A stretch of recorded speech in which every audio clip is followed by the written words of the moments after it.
Mutual fund और share market क्या same है या इसमें कुछ डिफरेंस है? कैसे अलग है दोनों अपने आप में बोलने से ज़्यादा अच्छा रहेगा, एक दूसरे से अलग कैसे है?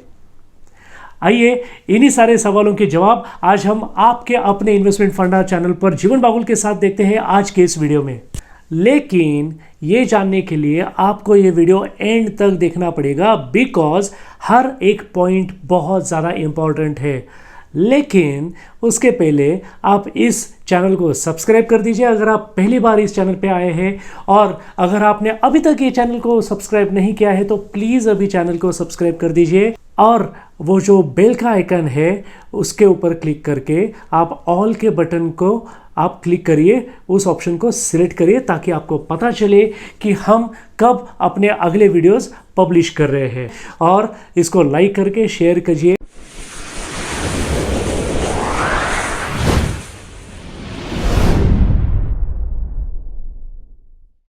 अब थोड़ा सा देखते हैं शेयर मार्केट और म्यूचुअल फंड्स एक दूसरे से अलग है कैसे। जनरली हर एक के फाइनेंशियल गोल्स होते हैं, अलग अलग होते हैं हर एक के गोल्स। अब कई लोगों के गोल्स बहुत एग्रेसिव होते हैं, कई लोगों के कॉन्जर्वेटिव होते हैं, कई लोगों का इन्वेस्टमेंट बिहेवियर जो होता है वो थोड़ा सा कॉन्जर्वेटिव होता है। वो बोलते हैं कि भैया 2% कम मिलेंगे तो भी चलेगा, लेकिन हमें ज़्यादा रिस्क नहीं लेनी है, मेरा जो पैसा है खून पसीने का कमाया हुआ है और वो कहीं पर भी कम नहीं होना चाहिए। कई लोग बोलते हैं भाई मैं अभी बहुत यंग हूँ एंड अभी थोड़ा सा पैसा लॉस में गया तो भी मैं वापस कमा सकता हूँ, एग्रेसिवली मुझे खेलना है, मुझे बहुत ज़्यादा रिटर्न चाहिए, I am ready for the risk. हर एक का रिस्क एपेटाइट अलग अलग होता है। कई लोग डाइवर्सिफिकेशन में बिलीव करते हैं, उनको लगता है कि एक ही बास्केट में सारे अंडे नहीं रखेंगे, जायज़ है। लेकिन कई लोग बोलते हैं कि ठीक है हम अलग अलग बास्केट लेंगे, लेकिन हम एक ही बास्केट में बहुत सारे अंडे रखते जाएंगे, बहुत एग्रेसिवली खेलेंगे। जिनको सेफली खेलना है वो म्यूचुअल फंड की तरफ आ सकते हैं। डाइवर्सिफाई जिनको करना है आराम से सेफली बिना झंझट बिना टेंशन म्यूचुअल फंड की तरफ आ सकते हैं। जिनको ऐसा नहीं चाहिए, उल्टा चाहिए, वो शेयर मार्केट की तरफ जा सकते हैं। जब भी आप शेयर मार्केट में किसी कंपनी का शेयर लेते हैं, इसका मतलब है कि आप उस कंपनी के उतने से छोटे पार्ट के मालिक हुए हो और आपको यह अधिकार मिलता है कि आप उस कंपनी के एनुअल जनरल मीटिंग में प्रेजेंटी लगा सकते हो, आप वहाँ पे वोटिंग का राइट भी हासिल करते हैं। जनरली ये शेयर मार्केट में जो कंपनीज होती है ये जब पब्लिक लिमिटेड हो जाती है, यानी सार्वजनिक जब हो जाती है, तब वो लोग शेयर्स इशू करते हैं, जिसकी वजह से पब्लिक से उन्हें पैसा मिलता है और उनके एक्सपेंशन प्लान्स के लिए वो पैसा वो कंपनीज यूज़ कर सकते हैं। और उसके लिए वो कंपनीज IPOs लाते हैं, यानी इनिशियल पब्लिक ऑफर लाते हैं। तो वहाँ पे लोग वहाँ पे इन्वेस्टमेंट कर देते हैं। कई लोगों को शेयर्स एलोकेट हो जाते हैं, कई लोगों को शेयर्स एलोकेट नहीं होते हैं, तो उनको उनका पैसा वापस मिल जाता है। और वो पूरा IPO ख़त्म होने के बाद वो शेयर्स सेकेंडरी मार्केट में लिस्ट हो जाते हैं, स्टॉक एक्सचेंज में लिस्ट हो जाते हैं। उसके बाद आप वो शेयर्स कभी भी ले सकते हैं, कभी भी आप बेच सकते हैं। अब ये शेयर्स लेने के लिए, बेचने के लिए आपके पास डीमैट अकाउंट होना बहुत ज़्यादा ज़रूरी है। डीमैट अकाउंट के बिना आप शेयर्स का लेन देन आप नहीं कर सकते। अगर आपके पास पुराने वाले ज़माने के कुछ फिजिकल शेयर सर्टिफिकेट पड़े हैं तो वो आप तब तक बेच नहीं सकते जब तक आप उनको डीमैट में कन्वर्ट नहीं करते हैं। आप अपने फाइनेंशियल गोल्स को शॉर्ट टर्म, मीडियम टर्म और लॉन्ग टर्म के हिसाब से डिवाइड कर सकते हो। अगर आप शेयर मार्केट से ही पैसा कमाना चाहते हैं तो वहाँ पे आप उसके हिसाब से शेयर्स ले सकते हैं। एक दिमाग में आप फिक्स करके रखिए कि आपको कितना प्रॉफिट होने के बाद वो शेयर बेच देना है, उसके हिसाब से उसको बेचते जाइए और पैसा कमाते जाइए। अगर लॉस होता है तो वेट करते जाइए, ऊपर आने दीजिए रेट और फिर बेच दीजिएगा। लेकिन म्यूचुअल फंड में कुछ अलग होता है। म्यूचुअल फंड में आपका पैसा लिया जाता है उस म्यूचुअल फंड कंपनी से और वहाँ पे एक फंड मैनेजमेंट टीम होती है और उस फंड मैनेजमेंट टीम में एक्सपीरियंस्ड, एक्सपर्ट और उसी फील्ड के एजुकेटेड लोग जिनको हम बोलते हैं फंड मैनेजर्स आपका पैसा हैंडल करते हैं और इन्वेस्ट करते हैं शेयर मार्केट में उस स्कीम के ऑब्जेक्टिव के हिसाब से। तो यहाँ पे क्या होता है कि शेयर मार्केट में आप खुद ही रिसर्च करते हो और आप खुद ही वहाँ पे इन्वेस्टमेंट करते हैं, लेकिन यहाँ पर आपके लिए आपके फंड मैनेजर्स काम कर रहे हैं जो आपका पैसा ये देखते हैं कि कैसे बढ़ाया जाए और अच्छे तरीके से, आपसे तो अच्छे तरीके से एक्सपर्टली वहाँ पे इन्वेस्ट कर देते हैं शेयर मार्केट में। शेयर मार्केट में डायरेक्टली इन्वेस्टमेंट करने के लिए आपको एक ही मोड होता है कि जो भी शेयर के प्राइस है वो आप वहाँ पे कर दीजिए। लेकिन म्यूचुअल फंड में आप लमसम या एसआईपी यानी मंथली मोड पर भी इन्वेस्टमेंट कर सकते हैं। म्यूचुअल फंड्स ये स्टॉक यानी शेयर्स और बॉन्ड्स का एक बड़ा बास्केट होता है। आपके जब पैसे म्यूचुअल फंड कंपनी के अकाउंट में आ जाते हैं तो आप जिस स्कीम में इन्वेस्टमेंट कर रहे हैं वहाँ पर वो बहुत सारे शेयर्स में इन्वेस्ट हो जाते हैं, बहुत सारे गवर्नमेंट बॉन्ड्स में इन्वेस्ट हो जाते हैं, डेट इंस्ट्रूमेंट्स में इन्वेस्ट हो जाते हैं। तो ये एक बड़े बास्केट जैसा होता है। अब अगर आप इस शेयर मार्केट या शेयर मार्केट रिलेटेड इंस्ट्रूमेंट्स में आप नए आए हो तो उतना तो आप पढ़ाई कर नहीं पाओगे कि ये शेयर कैसा है, वो शेयर कैसा है। कई बार तो ऐसा होता है कि शेयर का एक बैलेंस शीट पढ़ने की कोशिश की जाती है, लेकिन एक बैलेंस शीट के पीछे एक और बैलेंस शीट होता है जो हमें पता नहीं चलता। अपने पास टिप आने से पहले उसकी प्राइस हाई हो जाती है। ये कई बार हमने एक्सपीरियंस लिया हुआ है। तो अगर आप इस फील्ड में नए हैं तो आपके लिए बेटर है कि आप म्यूचुअल फंड से शुरू करें और म्यूचुअल फंड में थोड़ा सा उस म्यूचुअल फंड कंपनी के ऊपर भरोसा रखकर और उन फंड मैनेजर्स के ऊपर भरोसा रखकर आप उनके थ्रू शेयर मार्केट में इन्वेस्टमेंट कर सकते हैं। आपका जो पैसा वो लोग लेते हैं वो शेयर मार्केट में इन्वेस्ट कर देते हैं और वहाँ से मिलने वाला प्रॉफिट आपको वो पास ऑन कर देते हैं। ये म्यूचुअल फंड में होता है। लेकिन शेयर मार्केट में आप अकेले ही पूरा पढ़ाई करते हो, आप सब कुछ इन्फॉर्मेशन अकेले ही गैदर करते हो, अकेले ही पूरा जो आपका कैलकुलेशन है, जो लॉजिकल या मैथमेटिकल कैलकुलेशन है उस शेयर का वो करते हैं और उसके हिसाब से अकेले ही खुद के रिस्क पर आप शेयर मार्केट में इन्वेस्टमेंट करते हो। ये डिफरेंस है शेयर मार्केट और म्यूचुअल फंड में। अब जिसका रिस्क एपेटाइट ज़्यादा है वो शायद शेयर मार्केट में चला जाएगा, जिसको ज़्यादा रिस्क नहीं लेनी है वो म्यूचुअल फंड में चला जाएगा। कॉस्ट ऑफ इन्वेस्टिंग यानी इन्वेस्टमेंट करने की कॉस्ट। शेयर्स के मामले में ब्रोकरेज की कॉस्ट और सिक्योरिटी ट्रांजैक्शन के अलावा एक व्यक्तिगत इन्वेस्टर को एक डीमैट खाते की भी ज़रूरत होती है और उसके लिए फीस भी देनी पड़ती है। म्यूचुअल फंड के मामले में डीमैट खाते की आवश्यकता नहीं होती है।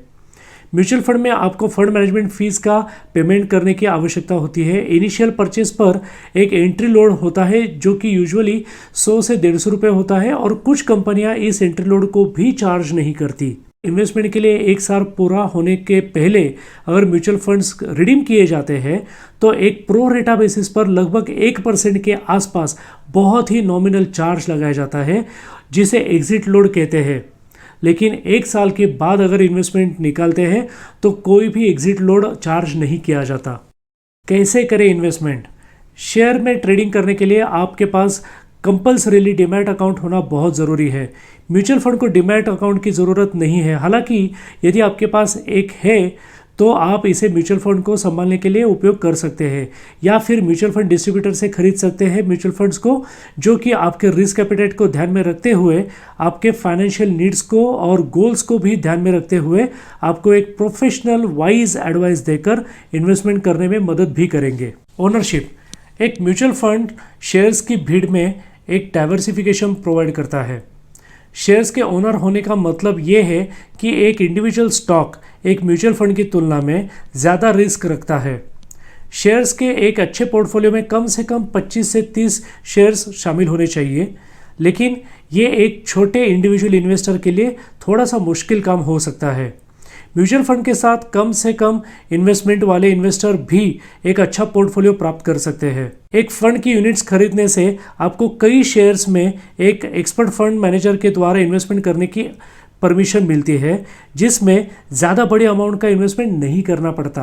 Tax implications. Equity mutual fund और शेयर्स के मामले में टैक्स इम्प्लीकेशंस समान है। बजट 2018 में सरकार ने इक्विटी शेयर्स के और इक्विटी ओरिएंटेड म्यूचुअल फंड्स में 1 लाख से अधिक प्रॉफिट के ऊपर long term capital gain tax लगा दिया है, जो कि 10% है। ELSS equity mutual fund scheme है जो शेयर्स में इन्वेस्टमेंट करती है। 3 साल की मैंडेटरी लॉक इन पीरियड के साथ आती है और इनकम टैक्स के जो 80C का जो सेक्शन है उसके तहत डिडक्शन के रूप में 1.5 लाख रुपए तक का डिडक्शन का बेनिफिट आपको दे सकती है। Disciplined investing. Equity mutual fund में इन्वेस्टमेंट का एक बड़ा फायदा SIP के जरिए हासिल किया जा सकता है। SIP में हर महीने आपके बैंक अकाउंट से एक फिक्स अमाउंट फिक्स डेट को काटी जाती है। यह अमाउंट आपके पसंद के म्यूचुअल फंड में इन्वेस्ट की जाती है। इस प्रकार आपको हर महीने खुद को इन्वेस्टमेंट नहीं करनी होती, इन्वेस्टमेंट ऑटोमेटिकली हो जाती है। दूसरी ओर शेयर्स के साथ ऐसा करना बहुत कठिन है, क्योंकि हर एक ट्रांजैक्शन को इन्वेस्टर द्वारा ही किए जाने की आवश्यकता होती है। कम से कम इन्वेस्टमेंट की साइज। म्यूचुअल फंड में इन्वेस्टमेंट करने का बड़ा फायदा यह है कि स्मॉल इन्वेस्टमेंट्स करके एक डाइवर्सिफाइड पोर्टफोलियो हो सकता है, जिसकी शुरुआत 500 रुपये से भी हो सकती है।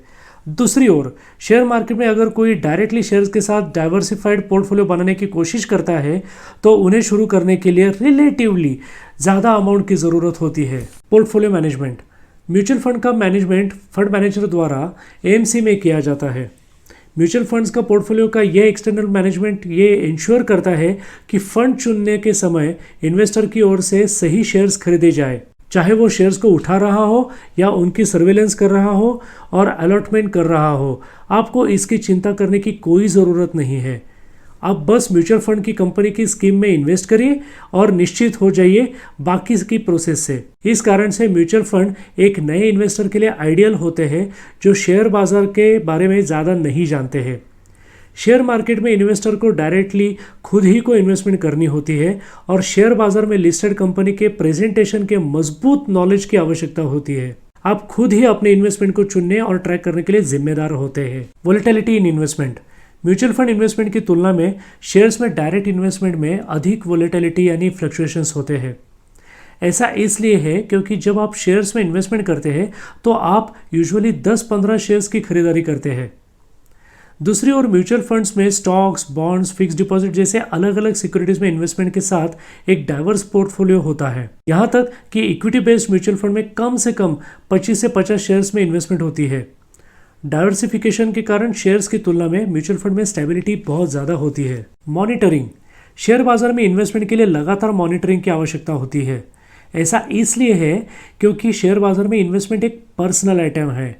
यहाँ कोई भी आपके लिए मॉनिटरिंग नहीं करने जा रहा है। इसके अलावा शेयर बाजार की हाई वोलेटिलिटी के कारण मॉनिटरिंग की फ्रीक्वेंसी भी तो ज़्यादा होनी चाहिए। दूसरी ओर म्यूचुअल फंड के लिए फंड मैनेजर होते हैं जो आपकी इन्वेस्टमेंट का ध्यान रखते हैं और आपकी ओर से बाय सेल का निर्णय लेते हैं।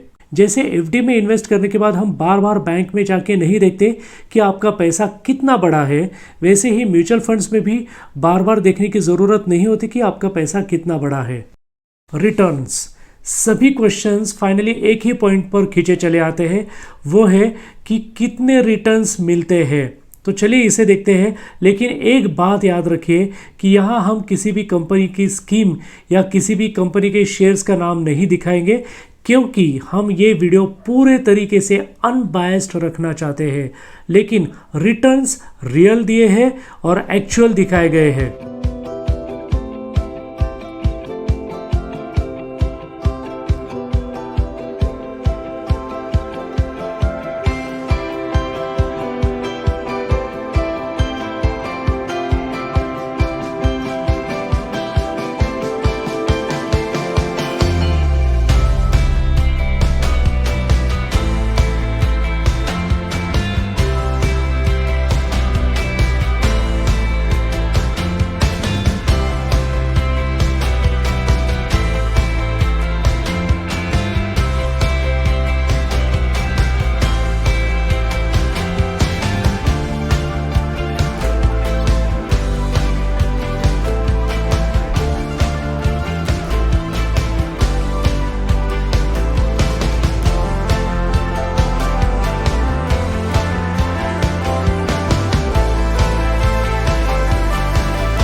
चाहे आप म्यूचुअल फंड में इन्वेस्टमेंट करें या फिर आप शेयर मार्केट में इन्वेस्ट करें, आपको कितने रिटर्न्स मिलेंगे ये डिपेंड होगा आपका खुद का नॉलेज कितना है और वो कंपनी कैसे परफॉर्म करती है शेयर मार्केट में या फिर म्यूचुअल फंड में, और शेयर मार्केट किस तरीके से ऊपर नीचे जाता है और जो टाइम आप अपनी इन्वेस्टमेंट को दे रहे हैं उसके ऊपर डिपेंड है कि आपको रिटर्न्स किस तरीके से और कैसे मिलेंगे। अगर म्यूचुअल फंड में आपको जाना है तो वहाँ पे आपका आसान हो जाता है सारा काम, आपका मॉनिटरिंग और आपके जो अभी हमने सारी चीज़ें डिस्कस की है थोड़ी सी आसान हो जाती है आपको मैनेज करने के लिए as compare to share market. अगर आपके पास शेयर मार्केट का बहुत बढ़िया नॉलेज है, आपके पास उसको एक स्पेयर करने के लिए या डेडिकेटेड थोड़ा सा टाइम है, वो स्टडी करने के लिए, इन्वेस्ट करने के लिए टाइम है और एक अच्छा पैसा है और स्पेयर वाला पैसा है जो अगर शेयर नीचे जाते हैं तो भी आप वहाँ पे लॉक करके रख सकते हैं, तो आप शेयर मार्केट की तरफ जाइए। अदरवाइज म्यूचुअल फंड आपके लिए बहुत बढ़िया है। हम आशा करते हैं कि आपको हमारा आज का वीडियो अच्छा लगा होगा और अब आपको क्लियरली पता चला होगा कि म्यूचुअल फंड और शेयर मार्केट ये दोनों अपने आप में अलग अलग कैसे हैं, उनके फीचर्स, उनके प्लस माइनस पॉइंट्स क्या क्या कैसे कैसे हैं और आपने कहां पर किस तरीके से शुरुआत करनी चाहिए। अगर आपको ये वीडियो अच्छा लगा है आज का हमारा, तो प्लीज़ इसको लाइक करिए, शेयर करिए अपने प्रियजनों के साथ जिनके आप फाइनेंशियली बहुत चिंता करते हैं। और अगर आज आप इस चैनल पर पहली बार आए हैं तो प्लीज़ अभी इसको सब्सक्राइब कर दीजिए। अगर अब तक आपने इस चैनल को सब्सक्राइब नहीं किया है तो प्लीज़ अभी इसको सब्सक्राइब कर दीजिए और बेल के आइकन को क्लिक करके ऑल का ऑप्शन सिलेक्ट करिए ताकि आपको ये पता चले कि हम कब कब कौन से इंपॉर्टेंट टॉपिक्स के वीडियो पब्लिश कर रहे हैं। अब मिलते हैं अपने नेक्स्ट वीडियो में, तब तक आप अपनी और अपने फैमिली की हेल्थ और वेल्थ का ख्याल रखिएगा। Bye bye.